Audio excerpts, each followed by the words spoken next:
सब कुछ हो रहा है तो ट्रम्प साहब ने कौन सी ठेकेदारी ले रखी है?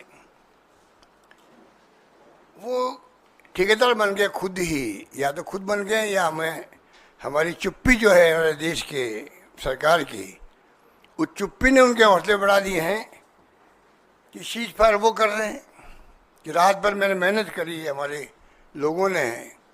अब मेहनत करने में कौन कौन भागीदार थे ये बात स्पष्ट होनी चाहिए देश के सामने, कोई स्पष्ट नहीं हुई। अब वो कहते हैं कश्मीर का हल भी मैं कर सकता हूँ, हजारों साल से जो झगड़ा चल रहा है। जबकि 71 वार के बाद में मिस्टर भुट्टो आए थे, इंदिरा जी गई थी शिमला के अंदर, एग्रीमेंट हुआ लिखित के अंदर कि कोई तीसरा मुल्क, इवन यूएन भी पंचायती नहीं करता है। दो मुल्कों के बीच में बात होगी हमेशा कश्मीर के बारे में लेकर के। ट्रम्प साहब तो उसकी तरफ भी बात करने लग गए। बहुत खतरनाक बात है, वो बहुत खतरनाक बात है। मैं रिपीट करना चाहता हूँ, बहुत खतरनाक बात है कि मिस्टर ट्रम्प कह रहे हैं कि कश्मीर का मुद्दा मैं हल करवा दूंगा, पता नहीं वो किसके पक्ष में फैसला कर देंगे। तो ये जो बार बार मैं देख रहा हूँ, और ट्रम्प साहब ने तो हिंदुस्तान पाकिस्तान को बराबर ला के रख दिया। जो उनके ट्रम्प ट्वीट आते हैं, कहाँ तो हिंदुस्तान कहाँ पाकिस्तान, उसको आपने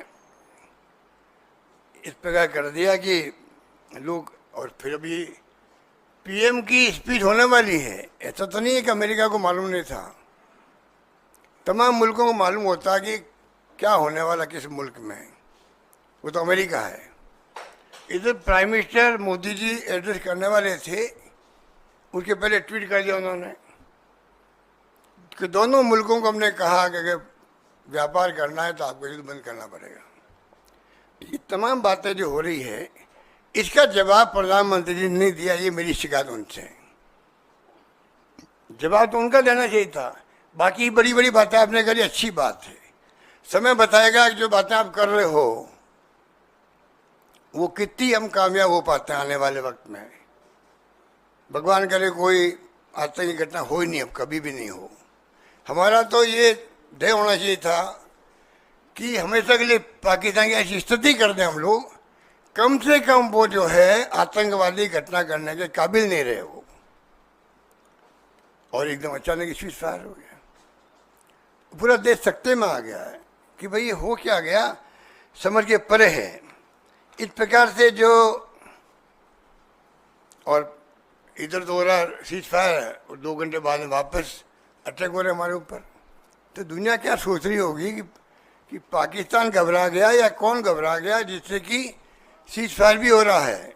सरकार कह रही है कि जो डायरेक्टर जनरल थे मिलिट्री ऑपरेशन के, उनका फोन आया हमारे पास में पाकिस्तान के,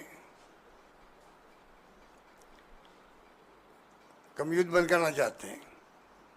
ये तमाम बातों की सच्चाई जब तक सरकार नहीं बोलेगी, सूत्र के आधार पर आप लिखते रहेंगे, मीडिया वाले सूत्र के आधार पर लिखना और वक्तव्य देना सरकार का रात दिन का फर्क होता है, आप भी समझ सकते हैं। अभी तक स्पष्टीकरण कहीं से नहीं आ रहा है। तो ये मैं कह रहा था कि अभी भी आज 13 तारीख को मैं देखा, कल का भी कहा इंडिगो की फ्लाइट, एयर इंडिया की फ्लाइट सब कैंसिल कर दी गई। अमृतसर में, चंडीगढ़ में, राजस्थान के हिस्से में, लेह में, लद्दाख में, ये आपका श्रीनगर में भी। तो ये अभी तक क्या हो रहा है पता नहीं। हालांकि मिलिट्री वाले कह रहे हैं कि ऐसी कोई बात नहीं है। तो ये देश जानना चाहता है कि मोदी जी सरकार पे, आप पे कौन सा दबाव है जिस कारण से हम स्पष्टीकरण नहीं दे पा रहे हैं। बल्कि मेरे हिसाब से, जो मेरा अनुभव कहता है, पहला ट्वीट आया था जब आपका मिस्टर ट्रम्प का कि सीज फायर के लिए फैसला हमने कर लिया,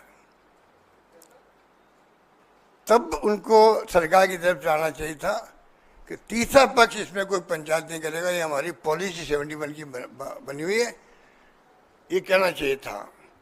उसकी बजाय ट्रम्प साहब बार बार ट्वीट करते जा रहे हैं, कभी ट्रेड को लेकर के कह रहे हैं, कभी वो कश्मीर को लेकर कहने लग गए। तो ये जो हो रहा है ये बहुत आशंकाएं पैदा करता है और हम सब देशवासियों के लिए चिंता का विषय होना चाहिए।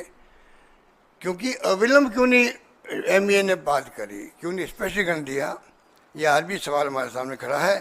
कल पीएम जब बोले थे तो हमें उम्मीद थी कि किसी न किसी रूप में प्राइम मिनिस्टर खुद जो है इन तमाम बातों को क्लैरिफाई करेंगे।